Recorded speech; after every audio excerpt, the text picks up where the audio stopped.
to Tripura Info News Update.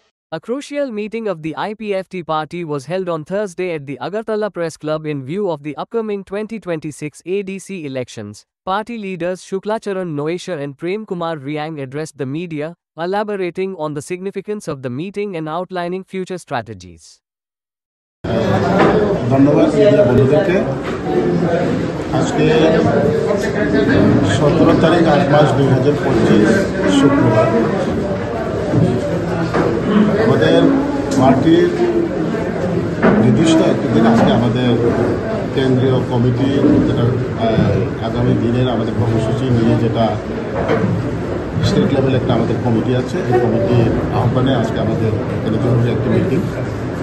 এই মিটিংয়ে সমস্ত আমাদের বিভাগীয় কমিটির প্রেসিডেন্ট সেক্রেটারি এবং আমাদের পার্টি আইপিএফটি শাখা সংগঠনের রাজ্য স্তরে এবং বিভাগীয় স্তরে যারা নেতৃত্ব আছে তাদেরকে নিয়ে আগামী দিনে আমাদের কর্মসূচিকে বাস্তবায়ন করার লক্ষ্যে আমাদের আজকে এই আলোচনা শুরু।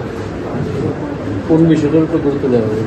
বিশেষত সাংগঠনিক এবং আগামী 23 তারিখ অগাস্ট এডিসি অর্থাৎ এই এডিসি দিনটাকে আমরা স্টেটহুড ডিমান্ড হিসেবে আমরা পালিত করি প্রত্যেক বছর। ধারাবাহিকভাবে আমরা 2009 থেকে আজকে 2015 বছর ধরে আমাদের একটা ধারাবাহিকভাবে অব্যাহত আছে। তো আগামী দিন আমাদের এই 2025 23 তারিখ অগাস্ট আছে, সেটা দিয়ে আমাদের প্রস্তুতি আছে। সামনে এডিসি নির্বাচন কিরকম ভাবে তৈরি আছে এবং মানে কয়টা সিটে আপনারা লড়াই করতে পারেন? বিশেষত আমরা পার্টি আইপিএফটি শুধু নির্বাচনকে সামনে এলে আমরা নির্বাচনে আমরা প্রতিদ্বন্দ্বিতা করতে হয়, কিন্তু বাস্তবে যেটা আমাদের যে চিন্তাধারা বা আমাদের যে আইডিওলজি বা আমাদের যেটা এইমস এন্ড অবজেক্ট সেটা ছিল এডিসি এরিয়াকে নিয়ে পৃথক একটি রাজ্যের দাবিতে এই পার্টি জন্ম নিয়েছে এবং এই পার্টি এই আন্দোলন নিয়ে আজকেও আছে এবং এই আন্দোলনের সমর্থনকে নিয়ে আমরা গণতন্ত্র রাষ্ট্রে গণতান্ত্রিক পদ্ধতিতে আমরা আন্দোলনেও নামতে হয়। তার জন্য আমরা প্রত্যেকটি নির্বাচনে আমাদের প্রতিদ্বন্দ্বিতা করতে হয়। তো নির্বাচন তো আসবেই, সেটা তো আমাদের প্রতিদ্বন্দ্বিতা হবেই। আর জিত কী হবে না হবে সেটা সেকেন্ডারি।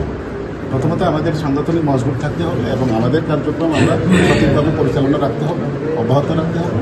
সেই বিষয় নিয়েই আমাদের ইম্পর্টেন্ট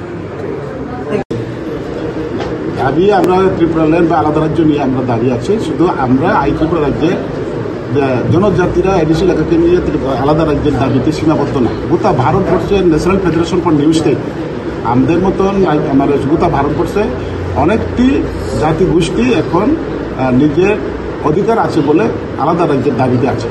তো ওই দাবি সবাই আমরা একজুট হয়ে একটা সোসাইটি সংগঠন আমরা গঠন করেছি, এনএফএনএস, national federation for new state. তো এই নিউ স্টেট গঠনের পরে নতুন রাজ্য হয়েছে, যেমন আপনার তেলেঙ্গানা। আমাদের সংগঠনের মেম্বার আমরাও একসাথে আমরা মেম্বারশিপে ছিল, ওনারা হয়ে গেছে, এখন আমরাও হই। তো ওনারাও এখন আমাদেরকে ছেড়ে দিন যে আমরা পেয়েছি, ওনাদেরকে আমরা লোক সঙ্গে দিচ্ছি না, তো সেটা তো নয়। ওরাও আমাদের জন্য এখনো সহযোগিতা করছে। তো সেটা দাবি তো আমাদের সাংবিধানিক দাবি, কিন্তু রাজনৈতিক দল গঠন করেই তো আমরা মাঠে ময়দানে আমরা নামছি। তো আমাদের শক্তি আছে বলেই তো যে কোনো রাজনৈতিক দল আমাদের সাথে অ্যালায়েন্সে নির্বাচন প্রতিদ্বন্দ্বিতা করার সহমত হয়েছে। তো নির্বাচন প্রতিদ্বন্দ্বিতা করলে বলে জিতলে পরে তো সরকার তো হবেই। তো সরকার হয়েছে বলে আমরা যে দাবি নিয়ে মাঠে ময়দানে নামছি এবং আমরা যত একমত হয়ে আমরা দল গঠন করতে পেরেছি, তাদেরকে আমাদের সাথে অ্যালায়েন্স হয়েছে বলে এখন আমরা সরকারে আছি বলে আমাদের দাবি থেকে আমরা সরে যাবো, সেটা তো অবস্থা, সেটা কোনোদিন হতে পারে না। কেন্দ্রীয় নেতৃত্বের সাথে কথা হয়েছিল কি দাবি নিয়ে আপনাদের? হ্যাঁ, সেটাই হয়েছে। সেটা তো আমরা সবসময় বলি যে 2018 সালে আমাদের যেটা আলোচনা হয়েছিল, তারপরে এর মধ্যে আলোচনা হয়েছিল, তখন তো বামফ্রন্টের সরকার ছিল। তখন বিজেপি ত্রিপুরা রাজ্যে প্রতিষ্ঠিত হওয়ার জন্য আমাদেরকে সহযোগিতা চেয়েছে, আমাদেরকে দিল্লি নিয়ে গিয়েছে স্বর্গীয় স্যার এমসি দেববর্মা, উনিশ আমরা উপস্থিত ছিলাম আলোচনায়। তো ওই আলোচনাতে হয়েছে। আপনাদের দাবি তো সাংবিধানিক দাবি, কিন্তু নির্বাচন লড়াই আর সংবিধান 18 পরে এর মধ্যে কোন আলোচনা হয়েছিল কি? এর মধ্যে তো আর কি আলোচনা, আমরা 18 থেকেই তো আলোচনা হয়েছে, সেটা আমরা পিসফুল আলোচনা। আইপিএফটির বর্তমান পরিস্থিতিতে আগামী 2026 স্বশাসিত জেলা পরিষদ নির্বাচন বিগত দিনের তুলনায় 2021 স্বশাসিত জেলা পরিষদ নির্বাচন হয়েছিল, তখন আইপিএফটির বিভিন্ন কারণে, বিভিন্ন ষড়যন্ত্রের কারণে আইপিএফটির সংগঠন দুর্বলতা হয়েছে। কিন্তু 2021 এই স্বশাসিত জেলা পরিষদ নির্বাচনের তুলনায় আগামী 2026 ৬৬টা জেলা পরিষদ নির্বাচনে যথেষ্ট আইপিএফটির ভূমিকা রয়েছে।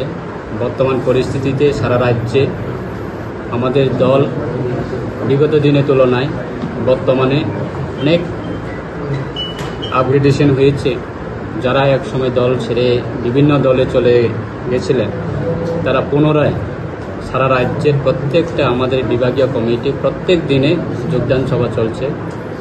যথেষ্ট আমাদের আইপিএফটি দলের আগামী এডিসি নির্বাচনে যথেষ্ট ভূমিকা থাকবে। রণকৌশল কী হবে সেটা আমাদের দল সিদ্ধান্ত নেবে যখন সময় আসবে। আমরাও প্রস্তুতি নিচ্ছি আমাদের সর্বশক্তি নিয়ে। আমাদের দল প্রত্যেক দিনে প্রত্যেকটা প্রান্তে দল সাজানোর ক্ষেত্রে যথেষ্ট দায়িত্ব নিয়ে কাজ করছে। আশা রাখছি আগামী এডিসি নির্বাচন আমাদের দলের বিগত দিনের তুলনায় আগামী 2026 নির্বাচন খুব ভালো ফলাফল হবে, সেটা আমাদের বিশ্বাস। স্যার, কি এজেন্ডা নিয়ে মানুষের কাছে যাবে? এজেন্ডা আমাদের অন্যান্য দলের মতো বিভিন্ন সময়ে বিভিন্ন দাবিগুলি উঠে আছে, সেরকমভাবে আমাদের দল পরিস্থিতি বুঝে আমাদের দল বিগত 15 বছর সাংগঠনিক বিভিন্ন কর্মসূচি নিয়ে আমরা মাঠে ছিলাম। মূলত দাবি হচ্ছে আমাদের ৮৬টা জেলা পরিষদ নির্বাচনকে পূর্ণাঙ্গ রাজ্য, আলাদা রাজ্য দাবি নিয়ে। আমাদের স্বর্গীয় প্রাক্তন রাজ্য সরকারের মন্ত্রীও ছিলেন এবং দলের সুপ্রিমোও ছিলেন এবং ফাউন্ডার ছিলেন স্বর্গীয় এনসি দেববর্মা। ওনার আইডিওলজি নিয়ে আমরা বর্তমান পরিস্থিতিতে আমরা রয়েছি। আগামী দিনেও ওনার আইডিওলজি নিয়ে আমাদের এই দল এগিয়ে যাবে। সেই কর্মসূচিতে আমাদের আগামী দিনের ভূমিকা। Subscribe to Tripura Info and press the bell icon so that you never miss any latest updates and news on Tripura.